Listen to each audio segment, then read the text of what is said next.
Mahira fait une scène dans sa chambre. Elle est furieuse contre la coiffeuse qu'elle juge incompétente. Elle stresse énormément pour ses fiançailles avec Karan Luthra, craignant de ne pas être la plus belle.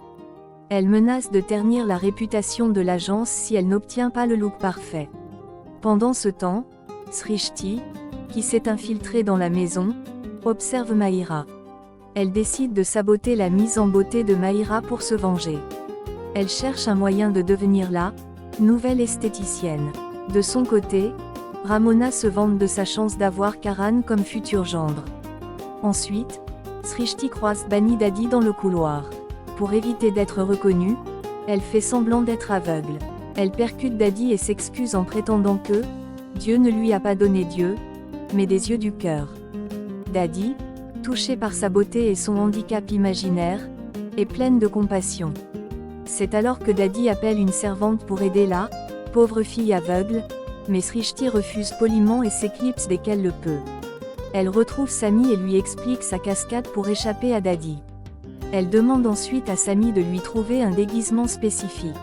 Par la suite, Srishti demande à Sami s'il y a un kimono ou une robe en soie dans la maison. Sami se souvient que Kritika en a acheté un au Japon. Srishti veut se déguiser en esthéticienne japonaise pour approcher Mahira sans être reconnue. Malgré les réticences de Sami qui craint la réaction de Kritika, Srishti est déterminée. Elle se rend dans la chambre de Kritika pour voler le kimono. Sami s'inquiète des nouveaux problèmes que Srishti pourrait causer. Soudain, déguisée en japonaise avec le kimono, Srishti tombe nez à nez avec Raki dans le couloir. Elle a peur d'être démasquée, mais Raki est simplement surprise par la taille de cette fille japonaise, disant qu'elle n'en a jamais vu d'aussi grande. Pour s'en sortir, Srishti prend un accent forcé, mélangeant japonais, chinois et hindi pour tromper Raki. Elle prétend que son père est chinois et sa mère japonaise. Elle invente qu'elle cherche les toilettes pour justifier sa présence dans les couloirs des chambres. Cependant, Raki remarque que le kimono ressemble étrangement à celui de Kritika. Srishti improvise en disant que c'est un modèle très célèbre au Japon et propose même d'en offrir un à Raki. Raki finit par la laisser partir, bien qu'elle la trouve très étrange. Au même moment, dans la chambre de Mahira, la tension monte. Mahira finit par renvoyer la coiffeuse originale, la traitant d'incompétente. Srishti arrive juste après, prête à prendre sa place sous son déguisement de Sushi, l'esthéticienne numéro 1. Dès lors, Srishti entre dans la chambre de Mahira. Elle se présente comme une experte en mariée et promet de faire de Mahira la plus belle. Mahira, désespérée, accepte ses services sans se douter que c'est la sœur de sa rivale. Aussitôt, le sabotage commence. Srishti, Sushi, commence à manipuler Mahira. Elle lui demande de fermer les yeux pour la magie. Elle jubile intérieurement, promettant de rendre le visage de Mahira si magnifique qu'elle ne pourra plus se regarder dans un miroir. Pendant ce temps, Karan est auprès de son père, Mahesh, qui est dans le coma.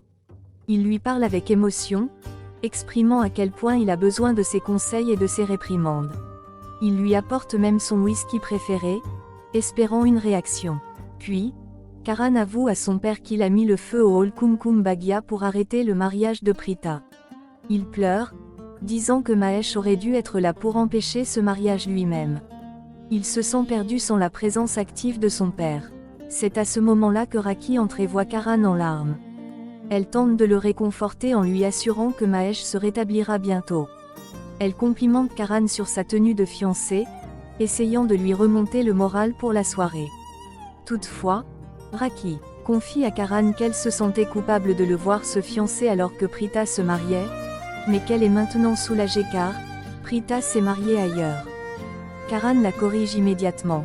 Le mariage n'a pas eu lieu. Raki est sous le choc. D'autre part, l'épisode se termine chez les Arora. Prita est en larmes, soignant une blessure à la main. Janaki arrive et comprend que la douleur physique de Prita n'est rien comparée à la douleur que lui cause Karan en se fiançant à une autre. L'épisode s'ouvre sur une discussion tendue entre Karan et sa mère, Raki. Karan annonce brusquement que le mariage de Prita avec Prithvi n'a pas eu lieu. Raki est incrédule, se demandant comment il peut en être si sûr s'il n'était pas sur place. Karan bafouille et invente qu'un ami le lui a dit, tout en lançant des malédictions à voix haute pour que le mariage de Prita échoue à jamais. C'est pourquoi Raki, doutant de la parole de Karan, décide d'aller interroger Rishab. Karan, inquiet, tente de prévenir son frère en secret pour qu'il soit prêt à répondre aux questions incessantes de leur mère. Pendant ce temps, chez les Arora, Prita soigne Janaki qui a été blessée, tout en essayant de cacher ses propres larmes. Prita est profondément blessée par les messages provocateurs de Karan, qui se vante de ses fiançailles avec Mahira et du costume qu'il porte. Elle se parle à elle-même, affirmant que cela ne lui fait rien, mais ses émotions la trahissent. Elle veut qu'il soit heureux, mais refuse d'être le témoin de son bonheur avec une autre. Entre-temps, Srishti, déguisée en assistante beauté, s'occupe de Mahira. Mahira est excitée à l'idée d'être belle pour ses fiançailles, ignorant que Srishti utilise des produits aux odeurs suspectes et s'apprête à faire un massacre esthétique sur son visage. Srishti jubile intérieurement de saboter la rivale de sa sœur. Simultanément, Raki confronte Rishab en présence de Karan. Elle lui pose la question fatidique, Prita s'est-elle mariée? Karan fait signe à Rishab de confirmer ses dires. Rishab, après une hésitation, confirme que le mariage n'a pas eu lieu, ce qui choque Raki. Alors, Raki demande à Rishab comment il le sait. Rishab, pour couvrir Karan, invente à son tour que c'est un ami, Salil, qui travaille à leur bureau qui les a informés. Karan en rajoute, prétendant que Salil est un ami proche avec qui il partage tout. Raki reste sceptique devant cette synchronisation suspecte entre ses deux fils. À cause de cela, Rishab et Karan se disputent discrètement devant leur mère. Rishab reproche à Karan de l'avoir impliqué dans ses mensonges. Karan essaie de s'échapper en prétendant que son téléphone sonne, alors que c'est celui de Rishab. La situation devient de plus en plus confuse pour Raki. Bientôt, Karina Bua entre et demande à parler à Raki en privé. Pendant ce temps, chez les Arora, Prithvi arrive soudainement. Il s'excuse auprès de Sarla pour son retard, prétextant qu'il s'était endormi à cause de ses médicaments après sa blessure à la tête. Prithvi joue la comédie du fiancé dévoué auprès de Sarla et Prita. Il prétend qu'il s'est précipité dès son réveil pour prendre des nouvelles de Sarla. Prita lui explique qu'elle avait éteint son téléphone car Karan la harcelait de messages. Prithvi feint l'inquiétude pour paraître héroïque. Bien que Sarla se sente coupable de l'annulation du mariage, Prithvi et Prita la rassurent. Janaki et Sarla s'interrogent sur l'arrivée miraculeuse des secours lors de l'incendie. Prithvi, sentant le danger, décide de s'attribuer tout le mérite de l'appel aux pompiers et aux médecins. Prithvi invente qu'il a vu de la fumée avant de s'évanouir et qu'il a eu le réflexe d'appeler les secours immédiatement. Il prétend même être tombé et s'être évanoui à cause de cette précipitation pour sauver tout le monde. Les Arora, dupés, le remercient chaleureusement pour son héroïsme. Par contre, Prita sort pour répondre à un appel de Rupali. Prithvi, resté seul avec les aînés, s'impatient. Il ne supporte pas d'être loin de Prita et n'a aucune envie de discuter avec ces vieilles femmes. Il n'a qu'une hâte, retrouver Prita, dont la simple vue le fait sourire. Rupali appelle Prita pour demander de l'aide car le personnel manque aux fiançailles de Karan. Pensant que Prita est déjà sur place au manoir Lutra, elle lui demande de venir en cuisine. Prita est surprise et précise qu'elle est chez elle. Rupali lui révèle alors qu'elle a vu Srishti à la fête. Prita réalise que sa sœur lui a menti. Suite à cela, Prita est sous le choc en apprenant que Srishti est chez les Lutra. Elle comprend immédiatement que sa sœur est là-bas pour tenter d'empêcher les fiançailles de Karan. Elle s'inquiète des conséquences, sachant que Srishti n'écoute personne et agit toujours de manière impulsive. De plus, au manoir Lutra, Mahira est furieux. Srishti, déguisée en assistante beauté, a saboté son maquillage et sa coiffure. Mahira se regarde dans le miroir et se trouve horrible, ressemblant à une chatte sauvage. Elle crie sur Srishti qu'elle ne reconnaît pas sous son déguisement et menace de se plaindre à sa patronne. C'est alors que Prita appelle Srishti pour la confronter. Pour ne pas éveiller les soupçons, elle utilise un prétexte, demandant à Srishti de ramener du lait en rentrant.